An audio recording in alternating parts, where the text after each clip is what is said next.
I wanted to begin by thanking both of you, both Martin and Marta, for organizing this event and for well, making a smooth sort of introduction to the Teams format for me. And I hope that it all goes well in that respect because I'm new to Teams. I would wish everyone a good morning from Hong Kong. It's afternoon here. I've not been to the rural part of the Netherlands where most of you are from, but I hope to get there one day and maybe meet some of you in person. Today, I am going to make principally 2 points. Perhaps at the end, you can try to work out what those 2 points were, if they can be summarized. But I am going to restrict the scope and the scale of the presentation in order to fit reasonably within the time that is allotted. So there will be essentially 2 points. So we will break the whole presentation perhaps into 2 parts. Before I begin the presentation formally, I want to suggest that we can reflect on our roles as educators and that we be modest about it and that we understand that learning won't happen automatically. That in fact formal education can be a disruptor, as you can read from the quote from the Irish playwright on the screen. There's no guarantee that what we do is going to achieve learning, and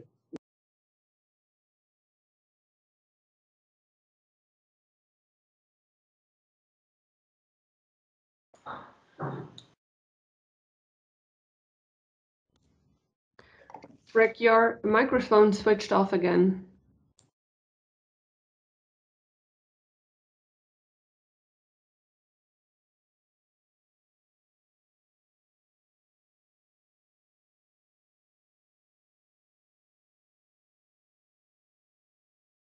Is it on now? Yes, it is. Thank you. I don't know what that's about because I haven't touched anything, but I'm really sorry about that. I will. No, Are you hearing me? Yes, we are. Yeah. Everything's working. Please tell me. I don't know what to make of that, Marta, because everything seems to be functioning here and switched on. Anyway, if we get the assessment wrong, then this will really disrupt learning because, as you will appreciate, assessment is a huge motivator in the lives of students, in the lives of learners. They want to succeed in the assessment and they will do all that they can to succeed in it. Once they understand what the assessment is, they will work toward that goal. If it's not fixed, if it's not set correctly to enhance the right kind of learning, to promote the right kind of learning, then the learning will be largely wasted. So we need to get it right, and we shouldn't make any assumptions about it. And I would present the concepts of assessment and feedback and learning perhaps in this way. Assessment and feedback are partners that really work hand in hand to enhance learning. I think a lot of teachers might not appreciate really that the role that assessment can play in enhancing learning. They might think of assessment as merely a tool for evaluation, but in fact, we can view it as primarily as a tool for learning, as I will try to demonstrate today. So if we think of it as the 2 sides of a coin, we have assessment and feedback, and then we have learning, and these 2 should complement each other. And assessment and feedback should work together as partners. They're obviously linked, and so we can perhaps view it that way. To me, assessment is the leader. Assessment is really the driver of curriculum planning. I would go so far as to say that assessment comes first in curriculum planning, and all the rest of it, the syllabus itself, comes later. I say that because given the importance that learners attach to the assessment, given that it's high stakes and that they will do whatever is necessary to succeed in it, then it's important that we design it so that it teases out the right kind of learning by those students all semester long. So we have to get that right. Now, in sharing with you today, I'm going to, in a sense, share some of my journey with you so that perhaps you can gain some insights as to how change comes about in the mindset of a teacher, and how this may even happen in your experience going forward. I'm going to talk both today about assessment and about feedback and make connections with learning, but I'm going to begin by talking firstly about feedback. And I will share with you what happened to me a number of years ago and why my thinking changed dramatically, both in regard to feedback and in regard to assessment. I know that some of you attended Professor Carlos's talk, and you may have access to his book. It's certainly very much worthwhile to read. But there are, problems that certain kinds of teachers will experience with feedback that others may not, and that often happens because some courses are huge enrollment, other courses are very small enrollment, and so really, it may be said that it can be easier to facilitate feedback with a small group rather than a large group. So what is the solution, or what are solutions for delivering effective feedback for a large group? And so that will be part of my message today, because I teach a large group of 250 students in a compulsory course. And there are other observations that we can make at the outset. And one of them is that feedback is, it can be interpreted in many ways, or it can be understood in different ways. And for some teachers, it might merely seem to be the delivery or of information to the students and leaving the students to work it out. Some sort of comment on the work that they have done and a grade, that might not produce much learning. And so we want to ensure that the design is correct. I also want to say that we want to avoid providing, let's say, too much feedback. This is something that you don't often hear in these kinds of webinars, but it's always been important to me to not develop students who are teacher dependent, who are awaiting the teacher's judgment as to how they have done. I want to avoid that. I want to avoid teacher dependent learners. We want to develop independent learners who can work without the assistance of the teacher eventually. So I will put that caution up at the beginning. Too much feedback is probably not a good thing. Not only that, too much feedback will be labor intensive for the teachers, and we don't want that either. So there are arguments for reducing the amount of feedback, but making it effective that will favor both the learner and the teacher. So you see the image on the screen is there because it was in this environment that I came to one of my first insights let's say, in feedback in higher education.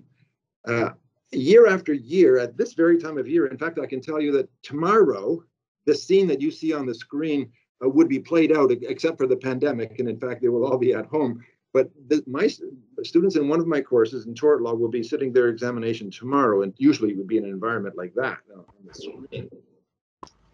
And as I would sit there, on an annual basis, supervising this examination over a 3.5-hour period, it's really high stakes. The students are at the top of their game. They have been preparing as best they can for this moment. It has arrived, and now they're demonstrating their very best form.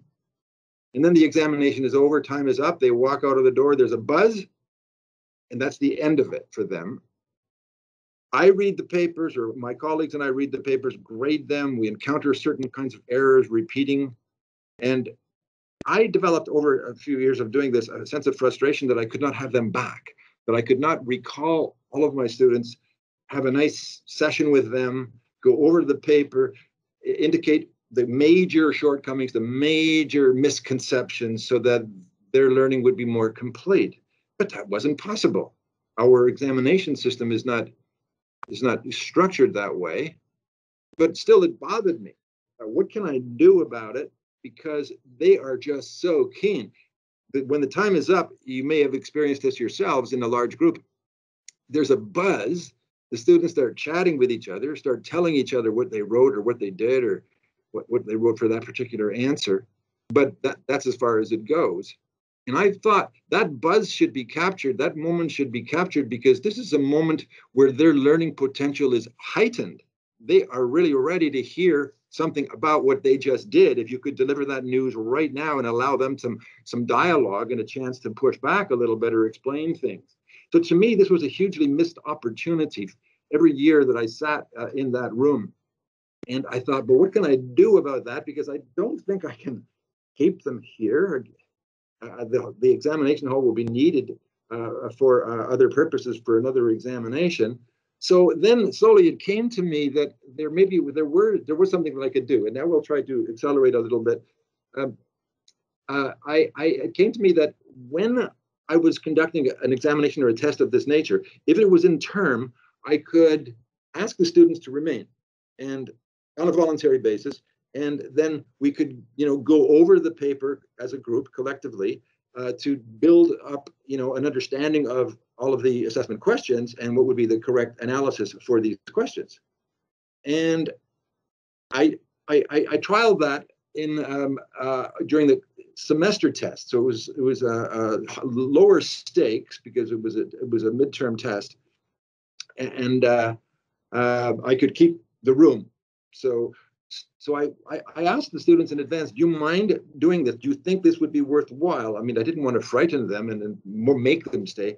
So I got a lot of positive feedback that, yes, they'd like to try this. And so we did that after the test, which counts, and they reacted to it very well. We went over as a group the paper, and there were differing reactions by students, but overall, the reaction was hugely positive.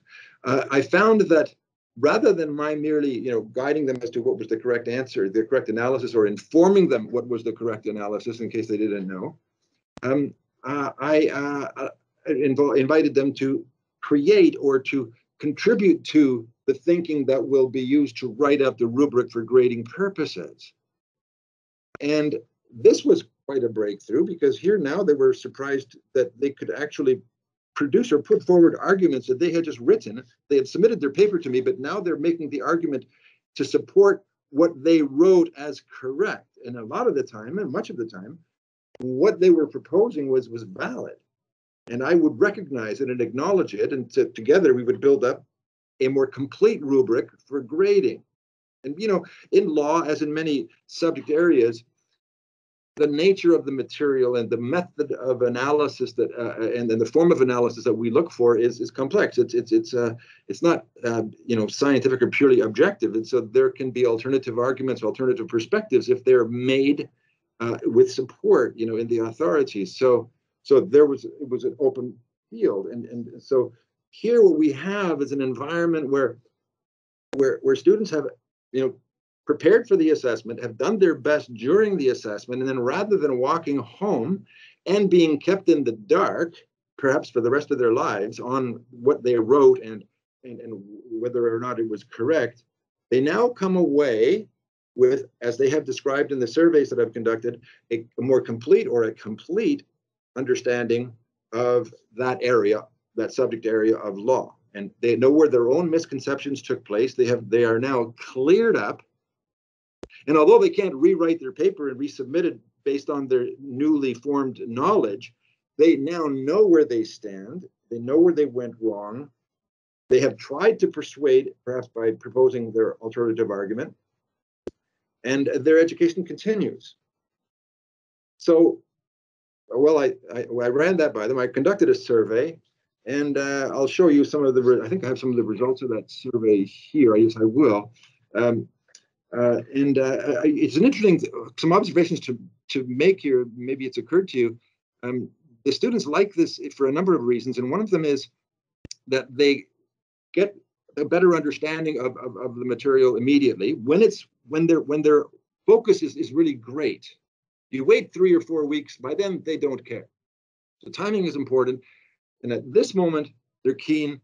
At this moment they will even resist because they think they made a better argument, but anyway, they're very much mentally alive and alert to what's happening. So this creates this possibility of feed forward into the next assessments or assignments that they will do, because they will carry this forward. And as for the teacher, a benefit for the teacher that you may or may not have noticed here is that the pressure that's normally on a teacher to grade the papers and return them quickly is relieved, because now the students don't bother you from day to day with emails saying, when will the papers be marked and ready? The students have a pretty darn good idea where they stand, and they don't, they don't trouble me that much about getting the papers and the actual grades completed in such a hurry.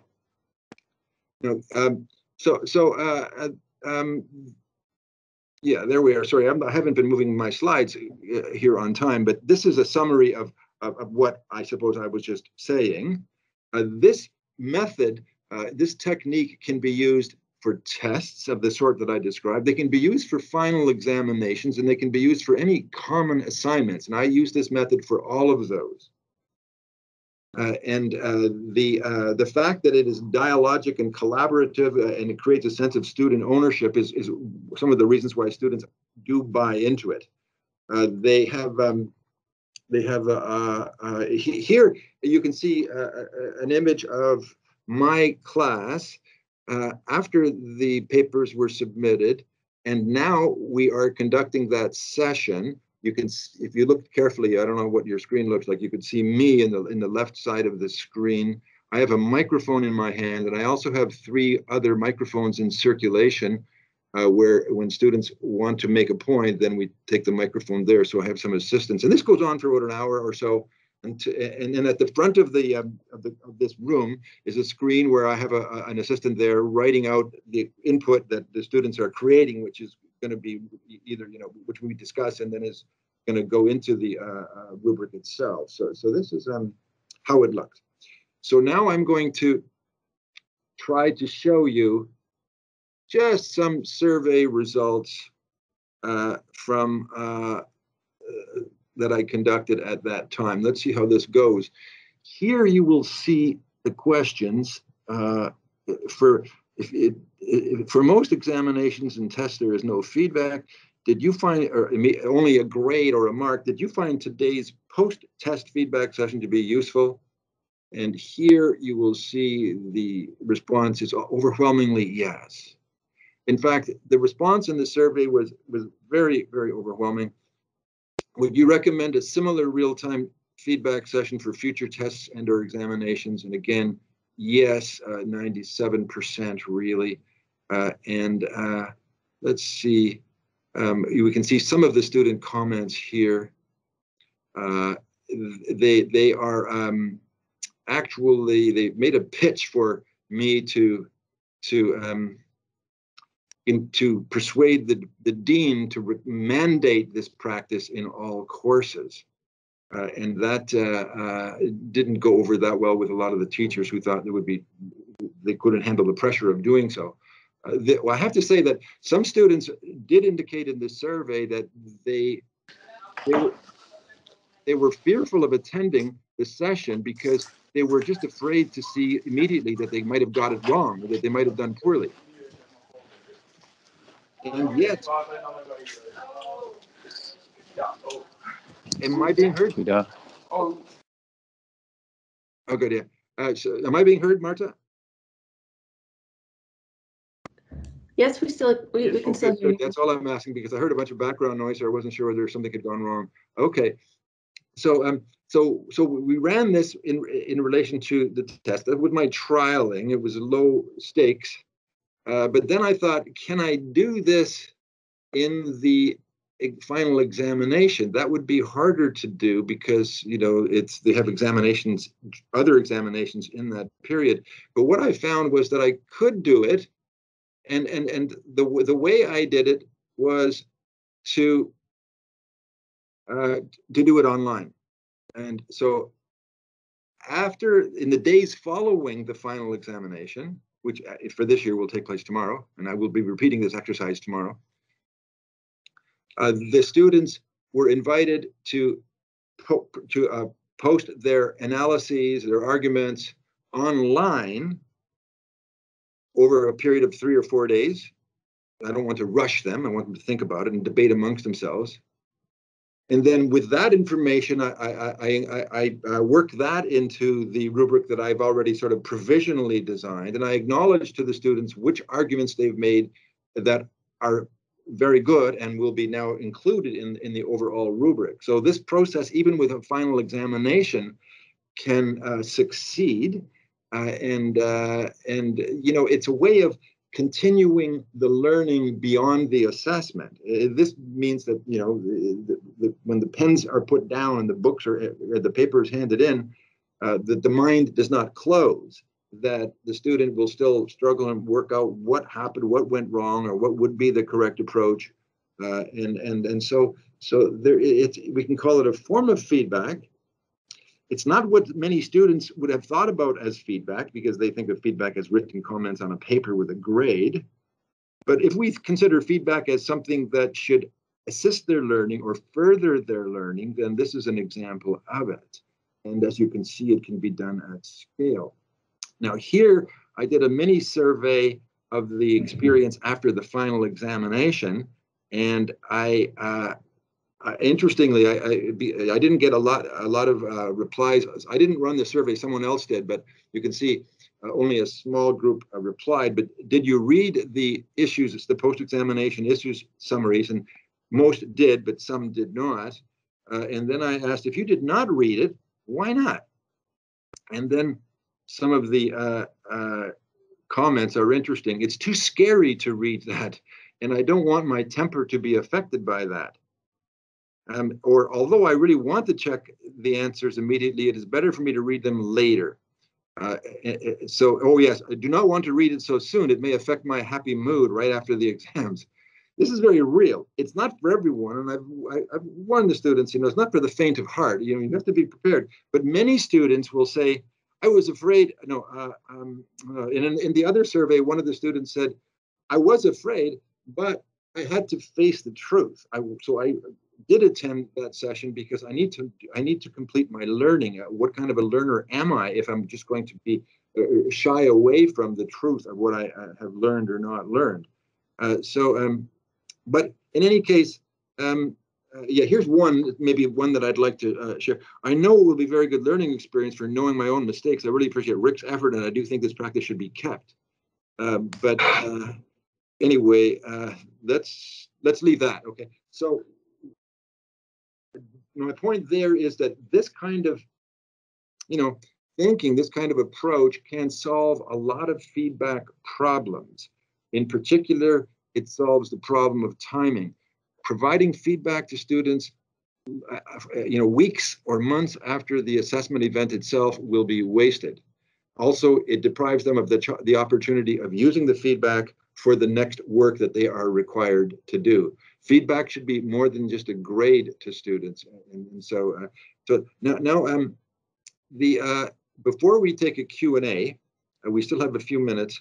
I am going to make one other additional point regarding feedback, and that is that there are, you know, there are many strategies that can be deployed to make feedback effective for learning and not just a waste of time for the teacher.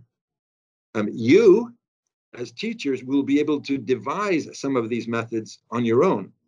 The methods that will be tailored to the kind of teaching that you do, to the subject matter that you teach and the size of your class. So this is just merely an example. This is not, you know, any particular once and for all solution, but it does show that feedback can be made effective. It can overcome the time problem, and it can be made useful to students, and it can be done at scale, and it can be done with absolutely no extra work by the teacher. These are a number of the features. And so, but then there are other ways that we can reinforce the learning through feedback. And that's really my point now. We've gone over one example. On the screen, there is another example. In fact, there are two. I'm not going to really talk about them now because of the time constraint, but I am going to say this, that once you start thinking in this way, once you start thinking about the experience of the learner and what can be done to make it more meaningful, then more ideas come to you. At this university, we were not allowed to return exam papers or test papers to the students. For some reason or other, they were destroyed. According to some old-fashioned thinking. And to me, I thought, well, why would you do that? If the students are going to learn from what they have just done, if assessment is going to serve a learning function, then maybe it would be helpful if the students could see the work that they wrote and see the comments that were provided, even though it's a final examination or a test. So I broke some ground here a few years ago by simply breaking away and returning scripts to students in the test paper. And I didn't get into any trouble. Students really appreciated it. They were now able to read the paper after it was graded. It's been graded and they get the grade, but they get to look at the paper itself to really check to see that they really write that. Is it wrong that what I wrote, etc. And that was in itself a breakthrough. You can see that it is another means of supporting effective feedback. Then in addition, when I did that, I wrote to the students before returning the scripts, and I said, this is my proposal. I'm thinking of returning the scripts. Would you like that? And they replied, yes, we would. Most of us, we would all like that. And then I said to them, but be clear, the purpose of this exercise is not to furnish you with material on which you can launch an appeal for having gotten a lower grade than your colleague who says, you know, he wrote the same thing and he got an A, and meanwhile you got a B+. I said, it is not that. Part of my, let's say, method, part of my technique in all of this is to be very transparent with students, to come clean with them at the beginning and explain and try to raise their level of assessment literacy. You know, earlier Martin or Marcia was talking about David Carlis's talk about feedback literacy for students. This is necessary for teachers as well, but assessment literacy is important for both teachers and students.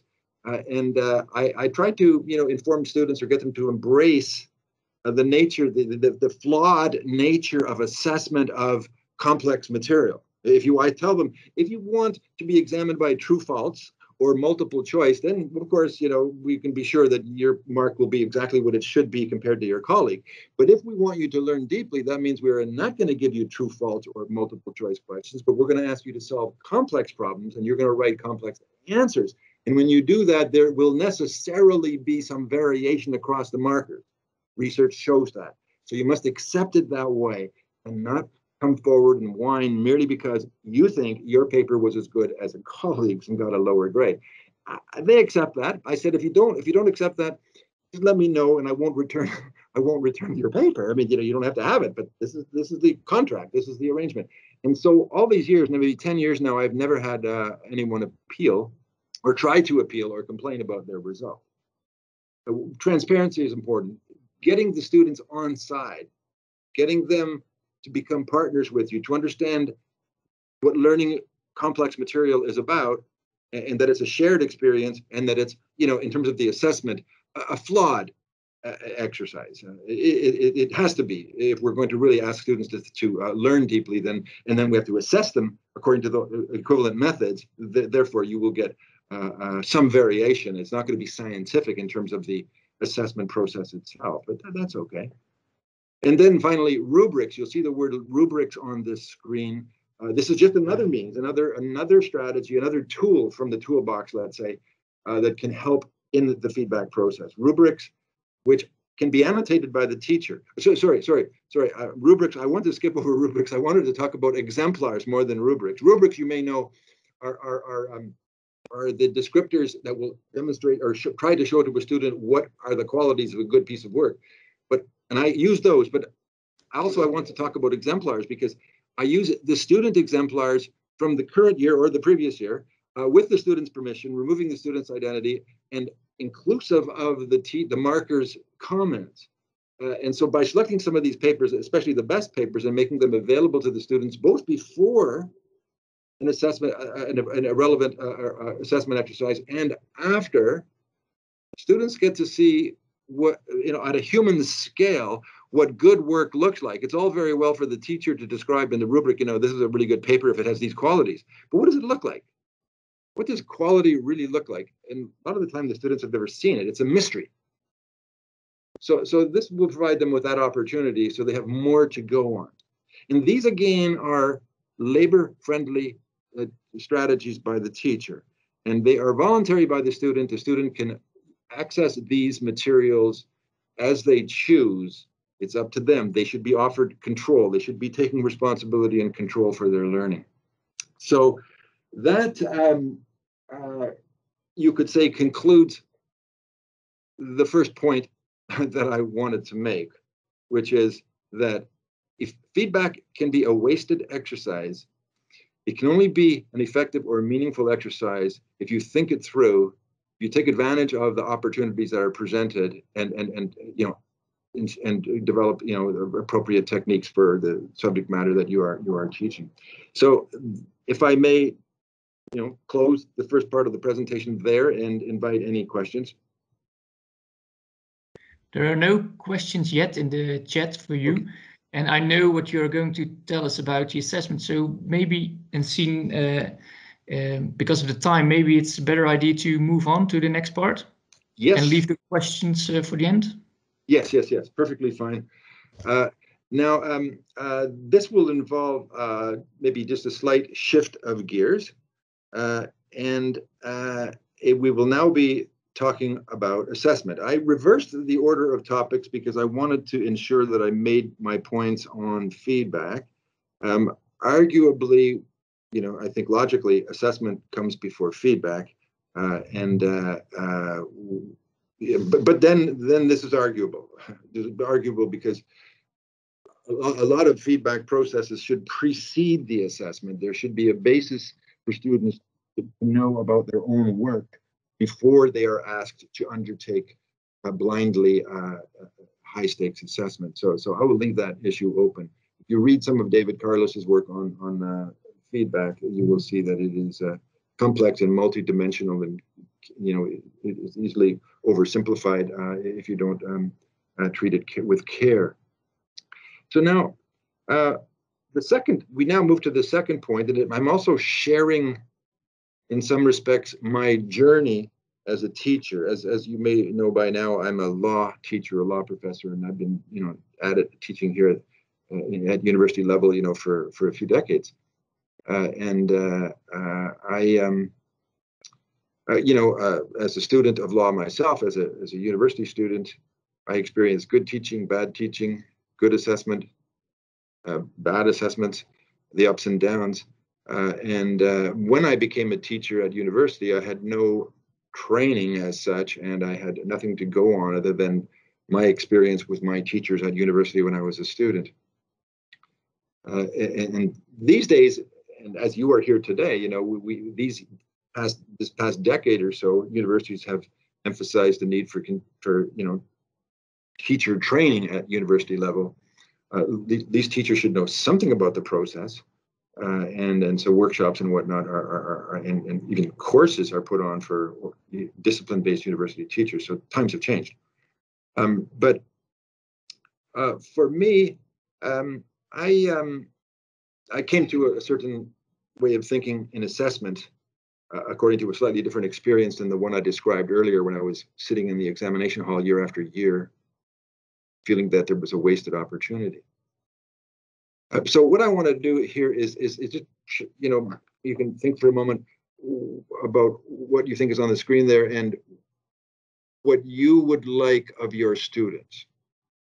This is suggestive of what is sometimes called an outcomes-based approach to learning design. There are many qualities that we would like our students to acquire if they didn't already have it, but acquire or that we can nurture. University should not be a wasted experience for them. Students will probably learn something even if we are bad teachers.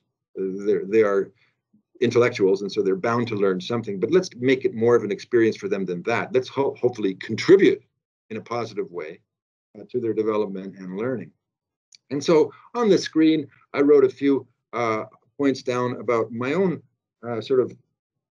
hopes for students in law, and I think this would apply in a lot of disciplines.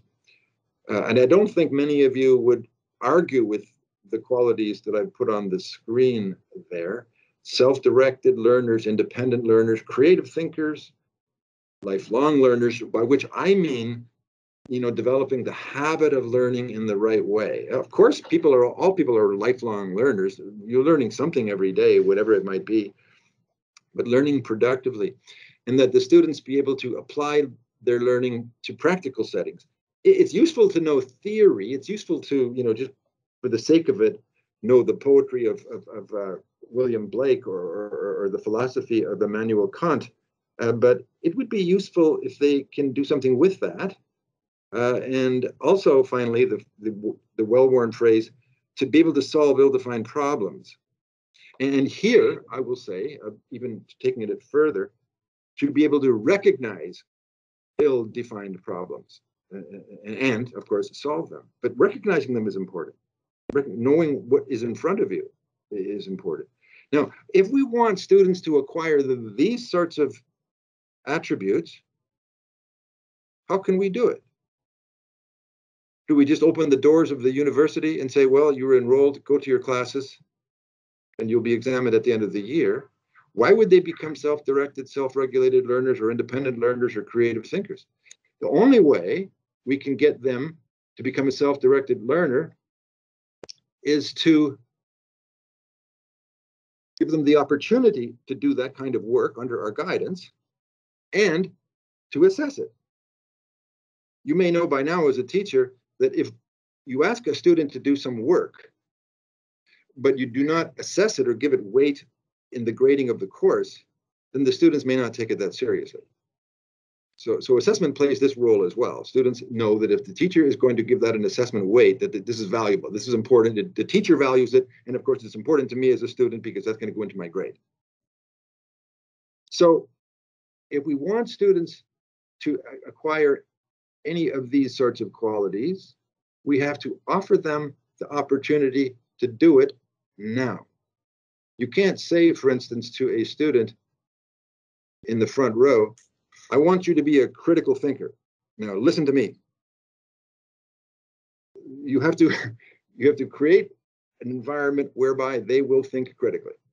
They will have things to work on to which they must bring a critical attitude. But how do we do that? If indeed you agree, and for the time being, I'm going to assume that most of you would agree with what's on the screen and that you would like this of your students, then the question is, what have you done to bring that about? If you're just going to roll out your lecture notes and you deliver your lecture in the usual way, it won't happen. It won't happen by accident. And I would say that the most important aspect here is design.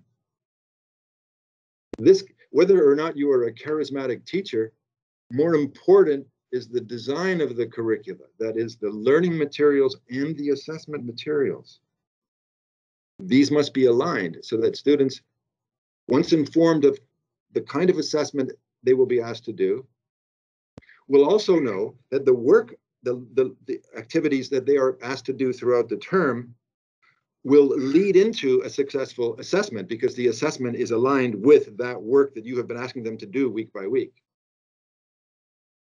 So this requires some thought. Again, it is our harnessing the learning potential of assessment.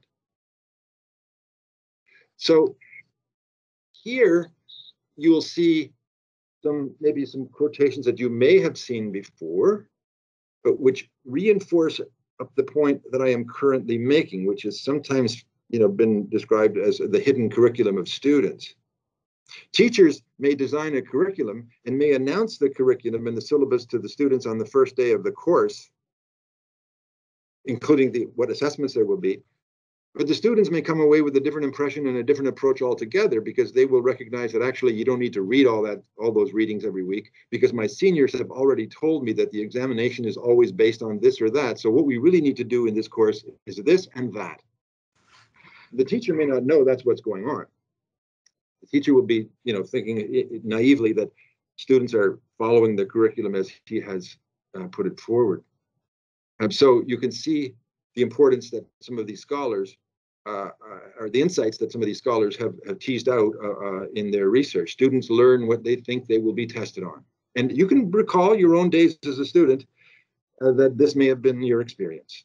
Of course, naturally, students want to succeed on the assessment. Who doesn't?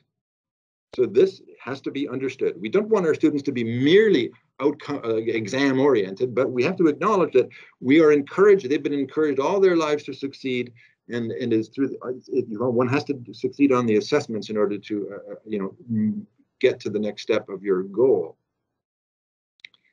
And then what David Bowd says, students can escape bad teaching, but they can't escape bad assessment. And this is really true. We've all had bad teachers, but you can work out what to do on your own in a group and circumvent the poor quality teaching. And sometimes you can learn more effectively because you are forced to learn independently, and therefore you learn really deeply. I've often argued that some of the best learning that I've done as a student was when I had really lousy teachers. But I'm not suggesting that any of us should be lousy teachers in order to for our students to become good learners. We should be able to do better than that.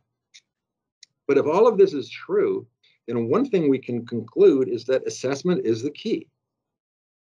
Assessment is where it all begins. Students are going to gear their learning habits around the assessment or towards success on the assessment. So then let's accept that. Let's not bemoan that, but let's recognize that this is an insight that we can do something with. Now, my course is the one that I'm using as the example here is called Tort Law. I don't know if there are any law teachers there listening in today. It doesn't matter. You can imagine, you'll learn a little bit more about law assessment in a minute. But you can see that it's by its very nature, this description, it is a fairly large group of students, and it's compulsory. So it's not a case where the student is selecting options and choosing the things that he or she likes. No, everybody has to go through this course. Everybody has to go through me in order to graduate. So that's the nature of the course. The materials in the course consist largely of reading materials, or you could say exclusively of reading materials that consist of cases written by the judges and legislation written by the parliament. And in the area of tort law, you know that we're talking about the certain kinds of accidents or defamations or assaults, certain forms of human behavior that fall under the rubric of tort. And now, how is this normally taught? A course of this nature, of all of the compulsory courses in most law schools around the world, will be taught by way of lecture. Now, this has changed. I have moved my format to the flipped class model, but lecture is still the most common form of delivery of knowledge, if I can put it that way, delivery of information. There are also usually weekly tutorials, and most of the time these kinds of compulsory law courses are examined mainly by in-hall examination in the kind of environment you saw in the photograph that I showed you a few minutes ago. So that's the way it was for me. I taught this course in this way, the way my own teachers taught it for me when I was a student, and it was largely a form of a kind of a passive learning by the students. They would sit and take notes. But I should add, I was, you could say, successful at it, because the students would regularly rate me perhaps the highest in the law faculty in terms of student satisfaction, even though what I was doing was, I now recognize, was rather poor, was rather ineffective. So how did I come about this conclusion that I wasn't doing very well at all?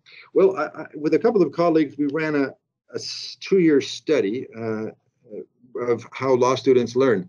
It consisted of surveys or questionnaires conducted over a 2-year period, tracking the entirety of the 2nd and 3rd year classes, to find out what they're doing.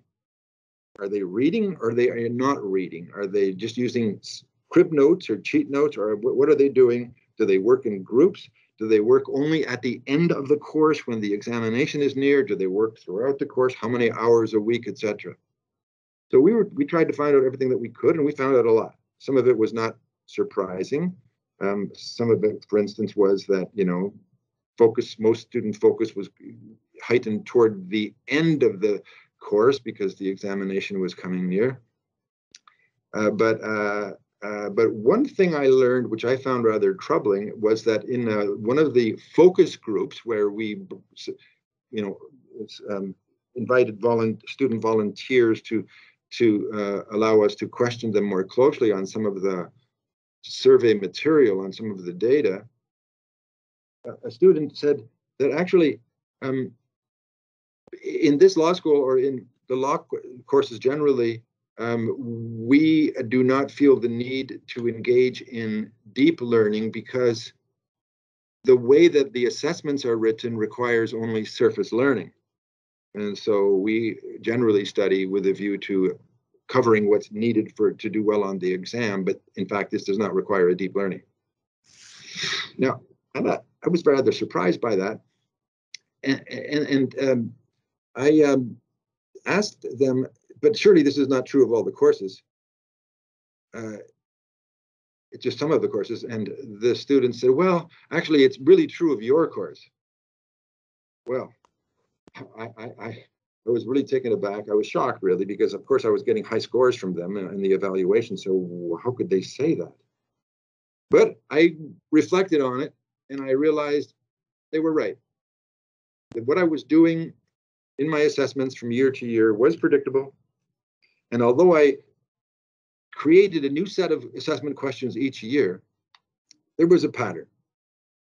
And anyway, the assessment questions that I was writing was like all the other law teachers, hypothetical, fictional scenarios, which really didn't reflect reality. They were sort of made up stories that required the student to simply issue spot and tease out the thinking of the teacher as to what would be the correct solution. It had nothing to do with social realities. It had nothing to do with the kind of work that they would be asked to do once they graduate. It was really just there for the teacher's convenience as a way of just assessing and giving a grade. Who cares whether or not it relates to, in any meaningful way, what students will be asked to do once they graduate. I thought, well, that's a powerful observation that student made, and I think that is correct. So what can I do? So here, just to give you a bit of background again, the summary of how law is taught and learned, you have students ask whether they do it or not, to read the case reports and maybe some journal articles and textbooks. In lectures, it's one way.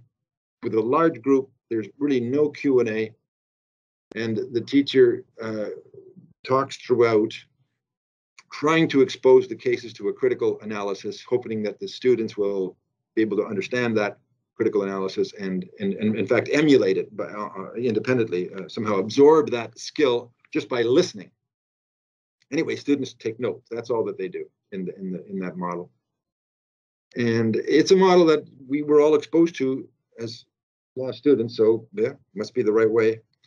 And you can see that a learning outcomes approach does not have much to do with this at all. Now, how is law assessed? Today, there are multiple possibilities because the universities have opened up a little bit in recognizing that assessment is important and that there are different skills and different forms of knowledge and different kind of learning activities that require different kinds of assessments. So we can have assessments that involve group work, or we can have assessments that involve research and writing of a paper, or even the making of a film, in certain disciplines, the making of a film. But generally speaking, even today, in law schools around the world, the major assessment is by way of in-hall examination. And it usually still, even today, consists of a series of hypothetical narratives invented by the teacher. Now, I have a real problem. That's what I did all those years. And this is what I had to move away from, because I had recognized after hearing from the students that indeed it didn't require, this kind of assessment didn't require deep learning.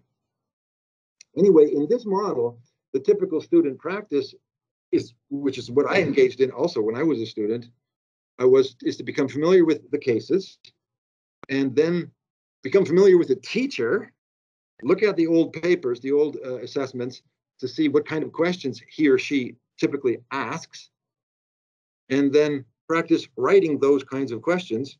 Perhaps also try to pick up on some clues brought by the teacher in the last lecture to maybe give a clue of what will be on the exam.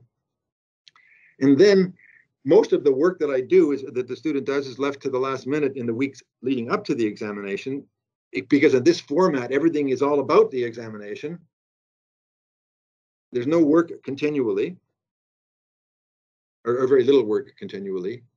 The work is certainly not spaced out as it should be, but that's maybe how law is still assessed. Okay, so now here on the screen is an example of the kind of fictional, exaggerated narrative that will typically be found on a tort law examination in any of the law schools around the world.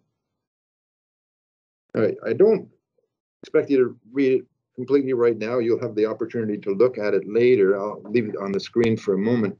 But you can see that this narrative involves a sequence of events that are probably, one would say, an improbable sequence of events, one thing happening after another in a way that does not reflect reality, and all there to serve the teacher's purposes of coverage of issues.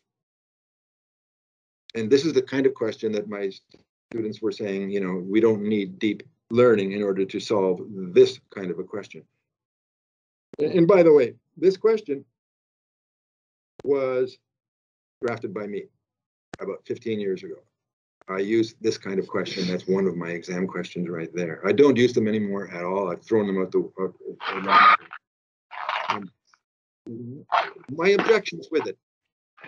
Problems with the hypothetical problem. Now, I know many of you may not use such a problem in your, such a form in your assessments, but you may use something else. But the idea here is to question what it is that you're doing to see whether it's serving learning purposes, because given that students are going to try to be really good at the way that you are assessing them, that's going to be how they will, devote their energy and their time. Then you've got to get the assessment right. I don't want my students to become good at writing hypothetical answers. They're not going to be asked to solve hypothetical problems in the future, only real problems. So that's a problem with the hypothetical problem. It's hypothetical. It's non-authentic. It doesn't reflect reality. They are, everyone knows, invented by the teacher. So the student is thinking, what does the teacher want here? They carry, and also they carry the expectation of a teacher's preconceived solution. I mean, the teacher wrote it up. The teacher knows the answer. Certainly, these kinds of assessment questions are divorced from social realities. This is not what happens in the real world. If you want your students, whatever be your discipline, to take into account the world in which they live, to take into account the social realities in the work we ask them to do, then you'd better not put it in the form of a hypothetical question with funny names and odd things happening one after the other. It has to be grounded in reality. To use these kinds of hypothetical problems runs the risk of desensitizing the students from the social realities, from the social policy context. The students will think, ah, yes, to become good at law is to become good at solving puzzles, rather than becoming good at addressing problems, social problems on a large scale. It could be community-wide problem, or in any case, problems that have been suffered by real people with real names. This does not do that. This will not help the students make those kinds of connections. What to do? Well, it came to me after mulling this over. This is again about 10 or 12 years ago, or 14 years ago. It came to me, the hypothetical had to go in terms of my assessment toolbox. But what would replace it? What could solve the problems with it that I had identified? And fortunately, the solution was at hand. It was right before me. but I had not seen it before. I had not recognized it before. And of course, I'd never heard of anybody doing this before. And that was that the ordinary newspaper, the daily newspaper, provided much better material for my students to learn by than my writing up these strange hypothetical stories. Once the idea came to me, I realized that every day in the newspaper, there's probably about 3 or 4 news items that could be broken down and subjected to a critical analysis or a legal analysis by somebody who was legally educated or legally informed or was trying to become legally knowledgeable. It's amazing. I'll show you some in a minute what they look like. It's amazing that that they were there all along, but it just hadn't occurred to me. So when I look at news reports, and I'll show you in a moment last year's examination with the news reports. Here were some of the characteristics that the news reports offered as a means of assessment and that would achieve my learning goals far better than the hypothetical problem. Of course, the newspaper report is realistic, it's authentic, and not only that, it's important because that's why it's being reported, whatever it be, about COVID-19 or about the protests in Hong Kong or about whatever, you know, in your particular community is going on, or whether it's got to do with pipelines or pollution in the harbor or whatever, that's what's being written about. And these stories are rich in issues that cross over a number of disciplines. So there can be the political dimension, there can be the environmental dimension, and there can be the legal dimension. One might not see it right away, but once the students get grounded in this skill, then they see it. They can do it. They will see what's there. So the material in the newspaper is also complex, which is what I want. It's the sorts of things that are reported on are you know, often multidimensional. And of course, they involve social considerations. So by using news reports as assessment questions, the students are being required to make connections between what they are learning in their textbooks and in their classroom work with the real world, because those are real world events that are taking place. Here we see that we are now dealing with complex, ill-defined problems for the most part. Also, from a lawyer's training perspective, the material is often factually incomplete in that a lawyer might want to know a little bit more. The journalist writes up the story with a view to providing information to the general readership, whereas a lawyer wants all the facts that are relevant to the legal argument that can be made. So he may need to follow up with some questions. But of course, when a client walks into your office, into the lawyer's office, the client will not have all the facts. The client will tell the story as he or she experienced it, and then the lawyer will ask further information. But this is what happens here. The material is often factually incomplete, which requires the students to identify what's missing. And of course, its authenticity, the fact that it is real, fosters a more serious approach to law learning, to you know, the material that you're working with. This is no more solving a puzzle. This is real. So what I'm going to do now, if I get it right, is I'm going to show you what an examination paper looks like here. So this is last year's paper. There's a similar one being written tomorrow, but I don't want to show it to you because it's at the moment sort of top secret. But this is last year's. Answer 3 questions. Answer 1 from part A and 1 from part B. Each one of them is an unedited news report from our leading newspaper, our leading English language newspaper, the South China Morning Post. I'll let you read the title of each of the news reports that the students, so you can get a sense of the kinds of subject matter that was in the news report and that the students had to write about. So the first one, Hong Kong police continue hunt for minibus driver after a road worker was killed in a hit-and-run accident. And the news report provides a sufficient amount of detail. You know, the names are there, the street name. It's all very real for the student.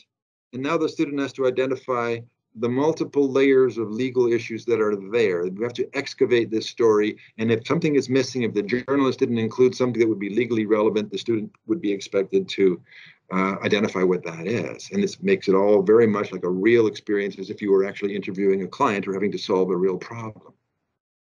Times the victim's family seeks your advice now and on any actions and claims it can bring, provide a full analysis with reference to the relevant authorities.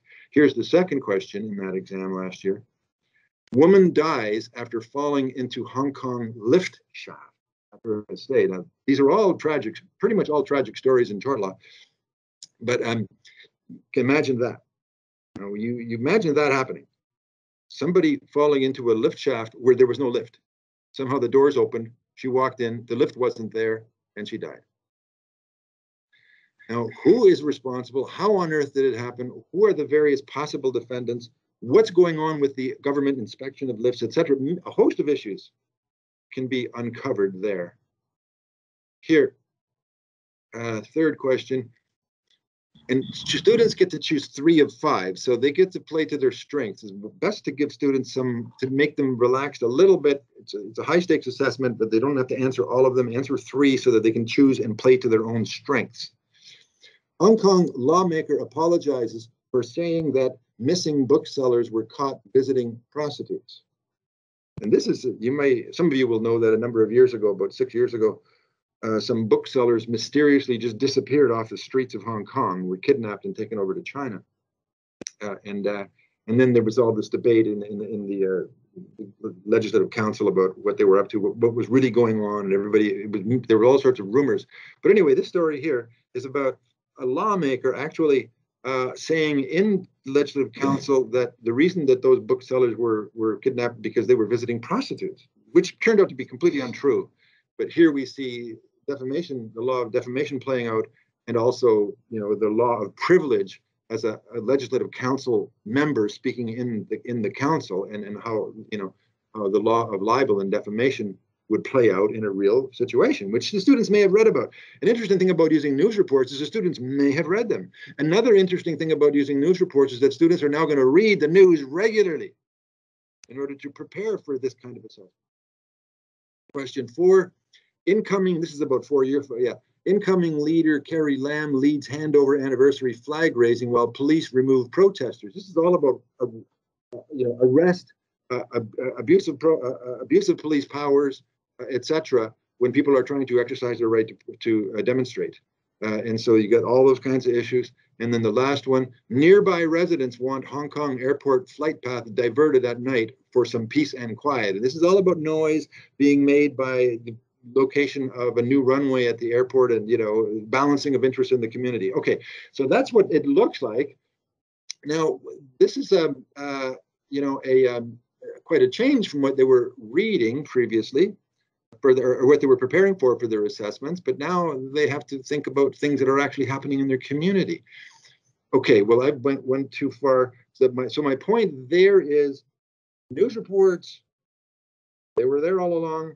They offer a much better, rich form of assessment, requiring students to develop thinking processes that lead them in the right direction, that take into account the social dimension, and that are complex, and that are not made up by me, the teacher, because they'll try to think, what's Rick been thinking about? What is Rick thinking when he wrote this?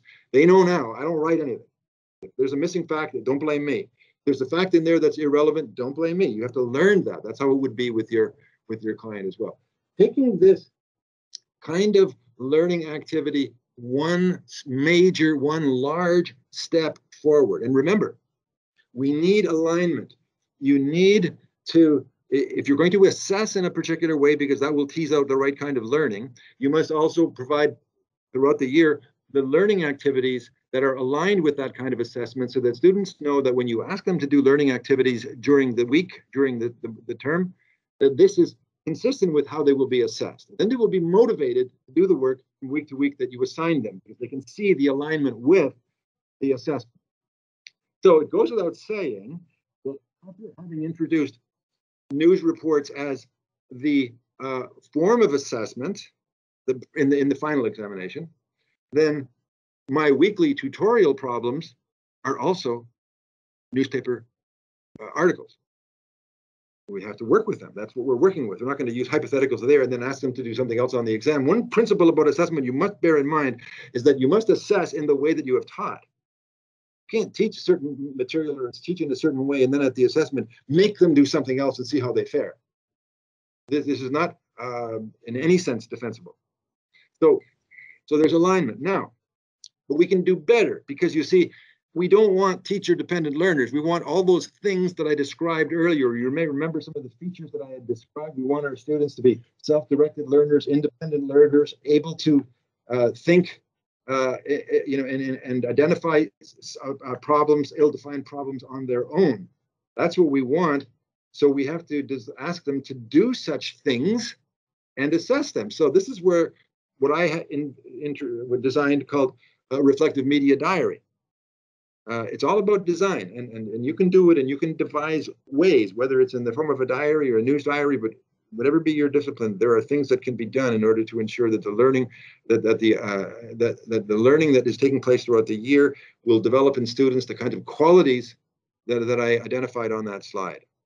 Now, here also news reports. I wanted students. I thought it isn't good enough. I'm not satisfied in my design with merely giving to students news articles that I identified as relevant to that part of the subject matter of the course. I mean, of course, I'm an expert, I can do that, but I want students to be able to identify those. You know, if you teach, psychology, you give the students readings in psychology. You don't give them readings in mathematics. Students know that. They know that they will get what is supposed to be in this course. The teacher decides, and it must be right. But in the real world, that isn't the way it works. You're on your own. You have to be able to identify the problems and come up with solutions. But how can I expect my students to do that unless I offer them the opportunity to do so and assess it? So that's where the diary came in. I came up with it about also that same period of time. So in this assessment, which carries 30% of the course weight and which runs for 6 months, it runs from the very first week of the course into February. And actually it runs into March, but the diary part is the first 6 months. Each month, students are required to identify in the newspaper news articles that resonate with, well, I'm teaching tort law. It could be criminal law, it could be history, it could be architecture, it could be medicine, but it's tort law. Articles, news reports that resonate with tort law, and then they have to diarize it. They have to send it to the central portal so that we know that they've done it contemporaneously. They have to write up their legal analysis of that news article within 48 hours of the publication of the news article. So once they identify something they think is pertinent, they've got 48 hours to think about it, write up an analysis, and then submit all of it to a portal. And this process carries on throughout the first 6 months. They have to do a minimum of 1 news item a month. They can do up to 3 or even more if they want. At the end of the 6-month period, they will identify 10 items. They'll reduce their list to 10, the best 10 that covers the widest breadth of tort law issues, not just the same kind of motor vehicle accident happening that happens so often, but find news reports that touch on other more exotic aspects of tort law in order for the student to learn, and then in the assessment for the student to demonstrate the full breadth of the learning that they have achieved on their own. This is not, there's no teacher interventions here. This is independent work. And then after that 6-month period, and they submit the diary of 10 items with their legal analysis, then 6 weeks later, they select 2 or 3 of those items, they immediately select 2 or 3 items, and then write a full-blown critical legal analysis, as a lawyer would do, of those items and submit it as the Part B. Altogether, there's the Part A, submission of the diary, and the Part B. And no teacher intervention yet. It all happens on its own. The students, of course, you can imagine, were provided by me with very clear instructions as to what to do, since they have to do it beginning the very first week of the course. They know nothing about tort law, but they're expected to start learning about it. So they are working from the beginning, and they're learning to learn on their own. And the instructions are sufficiently clear that it no longer gives rise to any questions on their part. They just begin their work.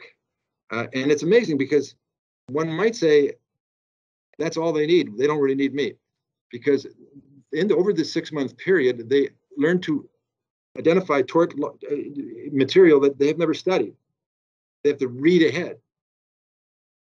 And so you can see how it encourages, a number of features that we would like. I'm now going to show you at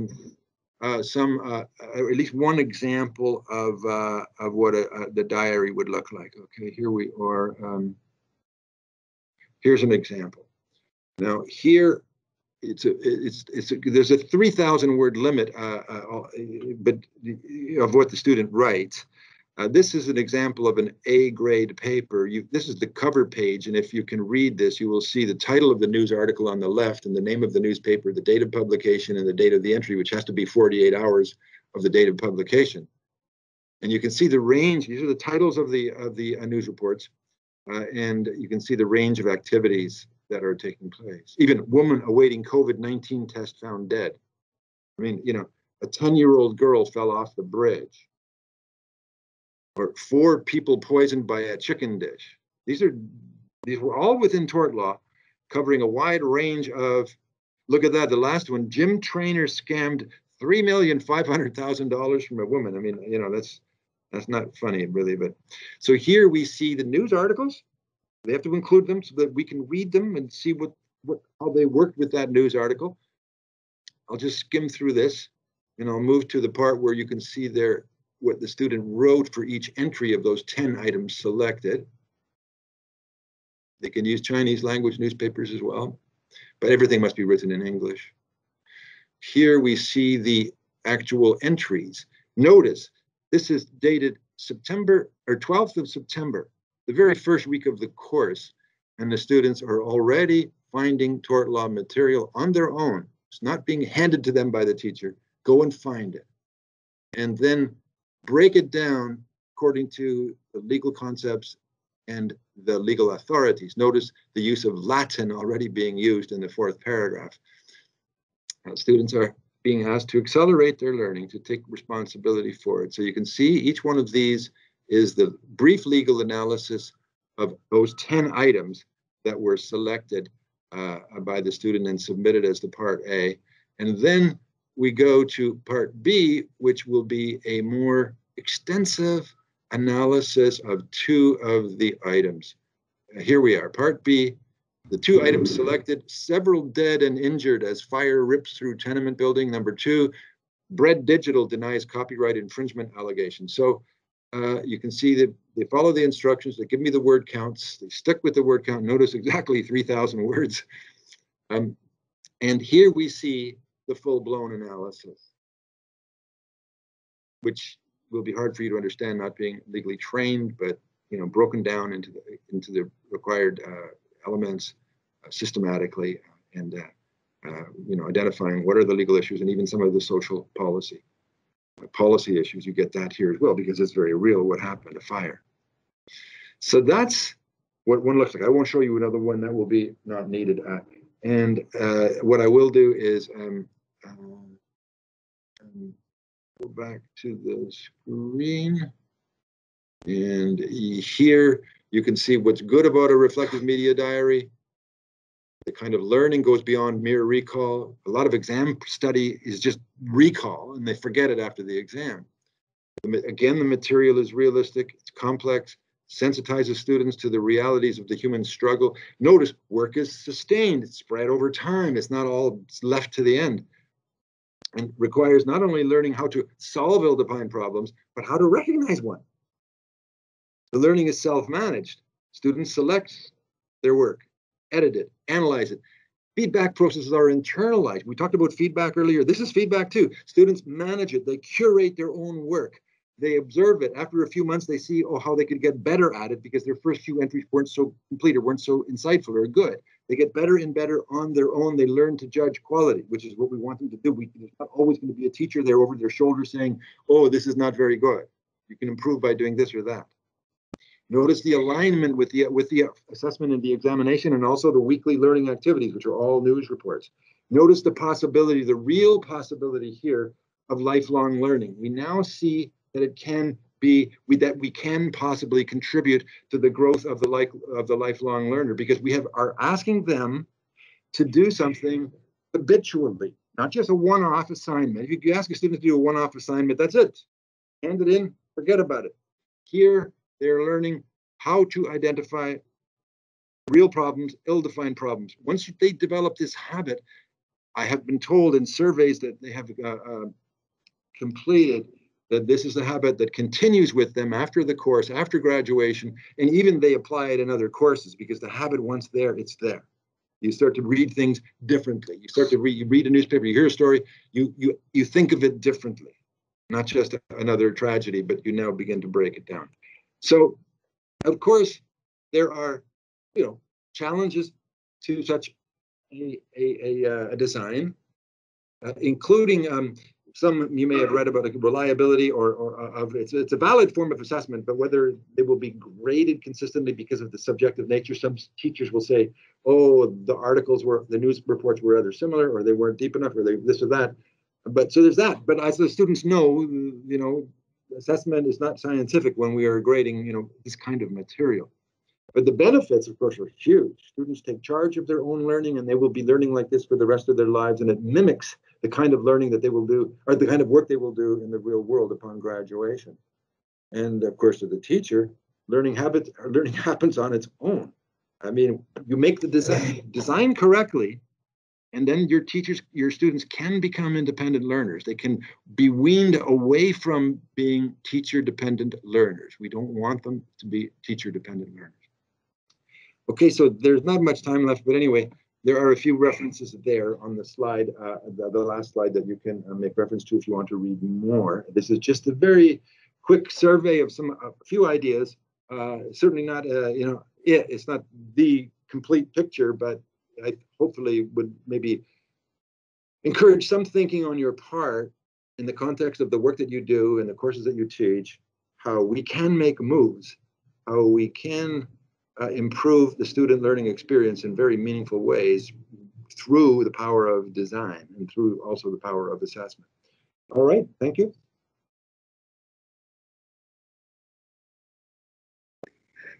Thank you very much for this insightful talk. There are some questions about the media diary. First of all, Ellie is wondering, what do you assess at the end? So you were talking about the progress they are making and all the 10 reports they include in their diary. Do you assess those 10 reports, or is it just the end? Yeah, let me reply briefly, and then also, is it a question from Ellie, did you say? Yeah. So if Ellie wants, I can send her something, or all of you, but it's not in the share screen, so I can't do it. I could have included it.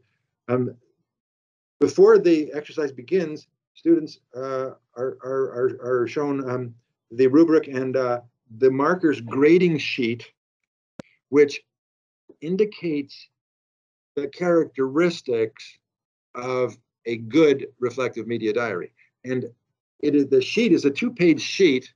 Well, it's just really just 4 or 5 items, but it indicates that the notional weight to be given to certain characteristics. So when we talk about part A of the diary, which is really the diary, the 6-month exercise, where you have to keep your eye open for stories, and then you must work on it within 48 hours of the publication. So, the work is being done contemporaneously, and it leads into the next part. So it's feeding forward. It has all these qualities. But the students will know from the grading sheet and from the instructions, which are very clear and detailed, that a successful diary will have certain qualities. And that's what we mark for. So among other things, it will, the 10 news items that are finally selected and submitted will address a fairly varied or a variety of legal concepts within tort law. So we look for that. That way they can demonstrate their learning of a wide breadth of tort law and not just one issue repeated over and over. Secondly, they need to show that they have a good understanding of the law And one might say this is unfair in the first few weeks because in September they're expected to be diarizing, but yet they haven't learned much in class. But the instructions include the point that in the first few months of the diary, markers will bring a very generous approach and be very happy to see adventurous students who might get it wrong, might get the law wrong, but nonetheless they're identifying interesting fact patterns which they think are requiring a legal solution. So there's a bit of flexibility built into it. So we look for a breadth of understanding of tort law and also a deep or clear understanding of the law so that the analysis is coherent and you could say correct or by and large correct.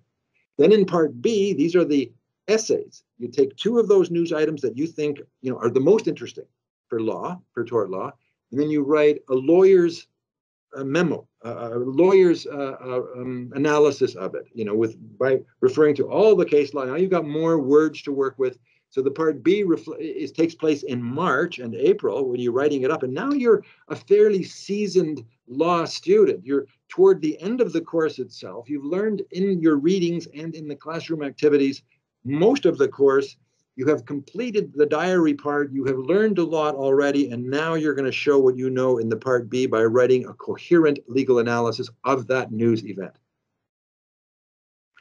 I can send to Ellie or to anyone the graders, the markers sheet, grading sheet. The students get this. The students, when they receive their assessment back, they get their marked up diary. As you might have seen, that one was marked up. And they get the comment sheet. Oh, you know what? I think I can show you the comment sheet now that I think of it, because I believe it's at the end of this. Let's see. Let me scroll down. Yeah, there you go. So here you go, Ellie. Here is the part A breakdown. Diversity of legal subject matter. That will carry notionally 20%. You don't get a separate mark, but roughly speaking. And you can see the comment, good use of diverse sources, very good and interesting selection of news articles.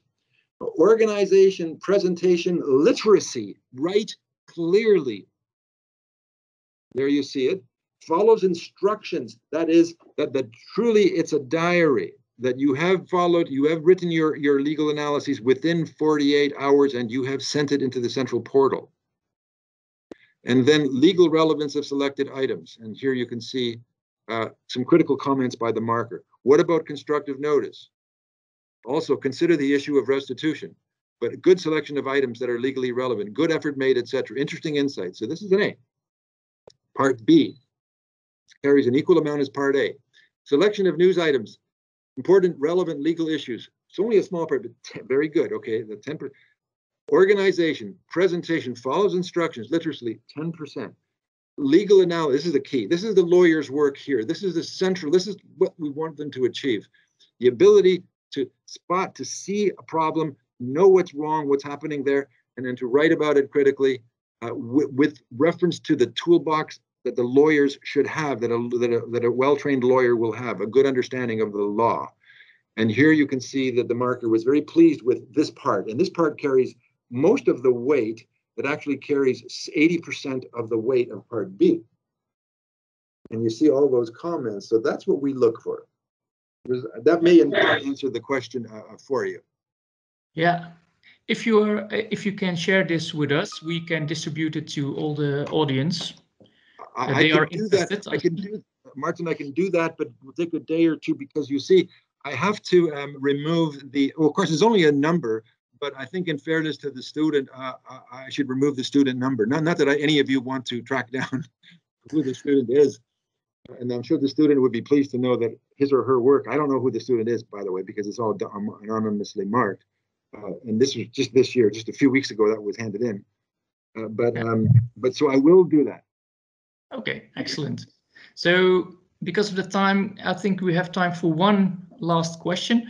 Anne was asking some questions about reflective media diary as well. She was wondering, how do you keep it from being repetitive for the students? So a repetition on doing the same all over again.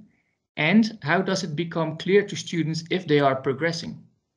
Oh, good question. Second one is a good question, but let's do the first one. There's nothing repetitious about it. It's quite a creative exercise as you begin to realize that certain newspapers report on certain kinds of things. It's not repetitious because you are only going to succeed in it if you do not repeat, if you choose news items that are very different from each other, that require you to understand a different aspect of the law. And also different kind of fact that occurred altogether. Somebody falling into a lift when there's no lift there, or whether it's a food poisoning, or whether it's COVID-19 and not being treated, or whatever it is. These are all different, nothing repetitious, except unless what honor is meaning is that it carries on for 6 months. But oh yeah, but there's no apology made there. Those assessments that are one-off, if you think those are, I mean, I'm sure you're not, but they are not producing meaningful learning. They stop with that assessment. You ask a student to write an essay and it'll count 50%, they'll do that. And then that's the end of it. Forget it. I'll never have to do this again. But give them work to do that is similar to the kind of work that they're going to be asked to do again in the future. And they were more likely to do it. And when you explain to them that you want them to have a variety of things, that's the way you'll get a good grade, they will do that. If you make it clear, they will do it, because after all, they want to do well on the assessment. And so quite frankly, you may be surprised, and some of my colleagues are, on this assignment, most students get an A. They get an A minus or an A or an A plus. I'd say about 70% of students are in the A range, and which shocks my colleagues. They say, how can you do that? It's not right. I said, well, no, of course it's right. If they have met the standard, if they have, as they easily can do, followed the instructions, then you will get an A. And I'm not apologizing for that. I want my students to get an A. I want my students to reach that standard. And I will not give them a B just because 70% of the students also got an A. I don't bump it down. We don't have to do that here. We do not use that kind of a norm reference system for grading. It's standards based. But as for the second part of Honor's question, yeah, this is what we want to get away from, is giving students too much feedback. We want them to develop the skill of judgment, of learning, of self-evaluation, of internal, what David Carlos calls internal feedback processes. You are the curator. You know that after 2 months of doing this, that what you did earlier wasn't quite as good as you're doing now, and you know why. And you don't need a teacher to tell you that. Or we could indeed do that, but it doesn't help the student's learning by telling him. Let him learn. Let him make those judgments. The work improves. Every student's work improves throughout the course of that exercise. Why? Because they're doing it on their own. Not because the teacher is there saying, oh, you could do this better or that better. Of course we could do that. But this is one of the features of it. We want them to do it on their own. Sorry, okay? Yeah, thank you very much for answering the questions. Unfortunately, we're out of time now, but I think you gave us a lot of insights on your practice, and thank you very much for sharing with us your personal story and your experiences. Very interesting. And I would also like all the people in the audience for being here today with us. As I said, we will share the recordings, the report, and the slides and additional papers with you on our website. So thank you all very much. And Rick, special thank you for you for this talk today. You're most welcome. It's a pity I can't see anybody. And it's a pity I'm not there, but maybe one day I will be. But I'm happy to participate in this. And Rick, if you want to see some faces, you can stop sharing the slides, and then will appear on the screen. Let's see if I know how to stop sharing here, Marta. You've taught me a lot. Let's see if I'm stopping. Ah, there we are. Okay, all right. Well. Yeah. Okay. Nice to see some people there. I guess it's almost approaching midday. You guys will be thinking about lunch, right? Yeah. Yes. It's always a hard gig for a speaker to be the speaker just before lunch. Better to be after lunch. But anyway, my pleasure. So maybe I'll meet some of you one day, or maybe I'll hear from you in some other way on the questions that you want to send me through some other means. Okay? Okay, you guys.